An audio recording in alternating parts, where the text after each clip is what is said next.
Hi everyone, this is Kwa, and in today's video I'm going to show you the latest release and the features that comes with Optimist.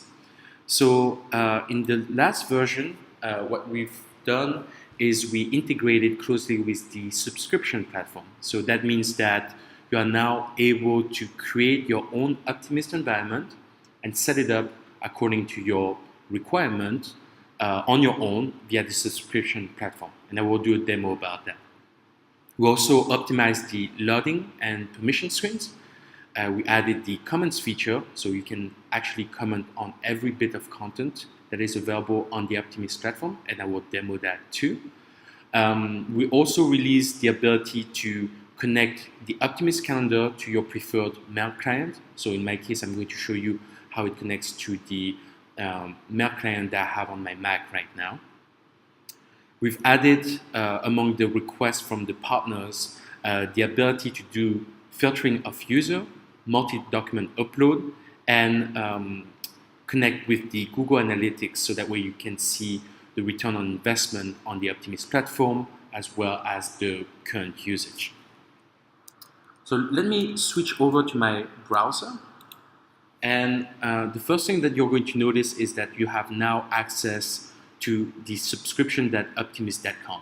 And if you don't have an account, go ahead and you can create a new one. I'm already created into the system, so I'm just going to go ahead and sign in. And so once you're logged in, you're going to notice that you have access to organizations right here on the left hand side. And each one of those tiles represent one of your Optimist environment. So I could go ahead and create a new one. And you have to give it a unique organization name. So I'm going to give it like organization 1. Once you create the organization, it's going to ask you to fill out some of the important information so that you can actually access it. So you're going to need to give the Office 365 authentication, or basically the administrator email. So here I'm just going to add my email right here, and the URL and the document library name of a SharePoint document management.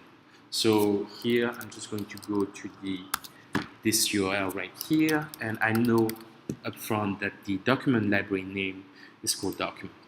So I'm going to go ahead and update the organization. All right.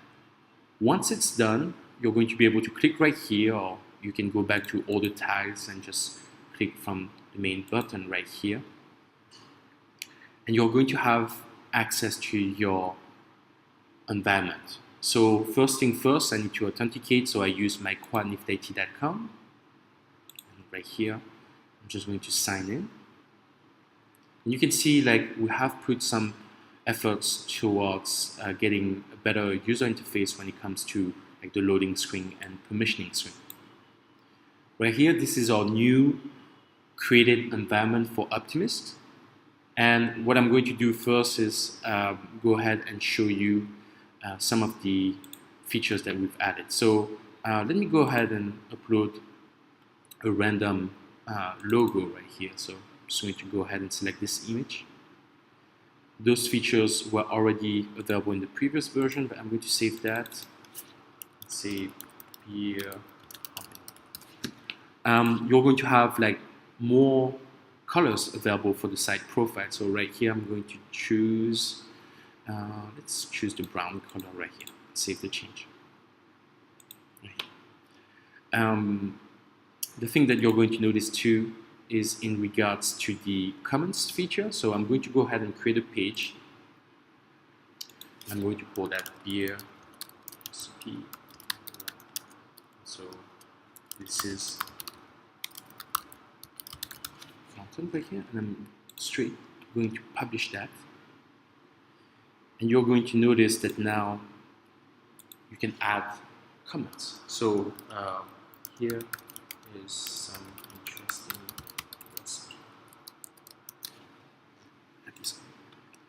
So this is available on pages, documents, announcement, events, links. And so here is an example for document comment. So I'm going to go ahead and click on document. It's already pulling the document from our SharePoint document library. This haven't changed since the last version. And I'm going to go ahead and click comments right here. So this should have final edits.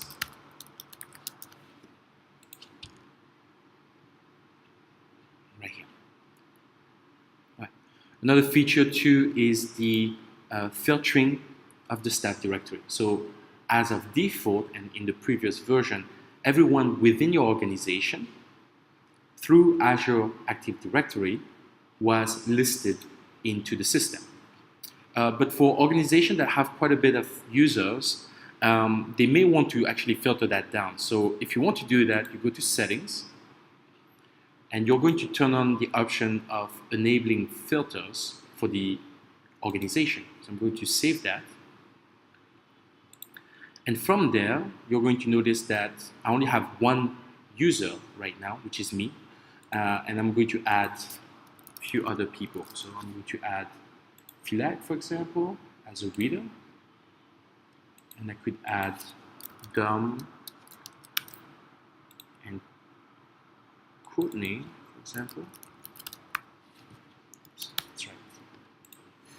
As contributor. So once you do that, the stat directory is going to look quite different. It's actually filtering, and so only the 4 users that I have defined in this management console will be listed right here. The other options that you may have noticed while I was playing with the filtering of the user is the ability to make a calendar public. So if you do that and set the next screen to yes, save that, you're going to notice now that under the calendar, you will have a button that allows you to connect to your mail client. So let's add an event so that we have something to see. So let's go ahead and create a new event. And I'm going to call that beer tasting.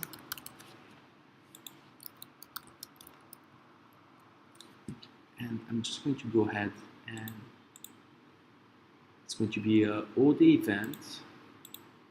Let's do that on the 22nd and publish that. All right, so once it's done, let's go back and see our announcement, our events. Sorry, and you can see the event right here. So I'm just going to connect that, open calendar, and subscribe to it.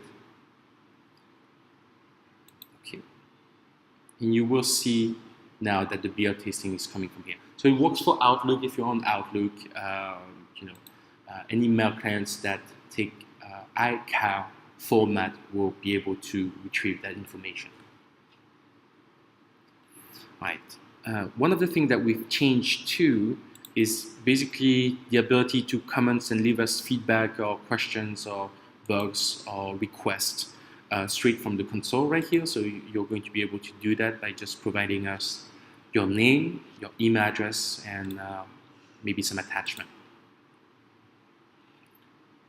The final thing that we've done is basically allow you to input a tracking ID that comes from the Google Analytics platform, and so that way you can trace and see live user interaction so that you can give that to upper management or just review that and see what improvement you can do or pages you can add to your Optimist environment.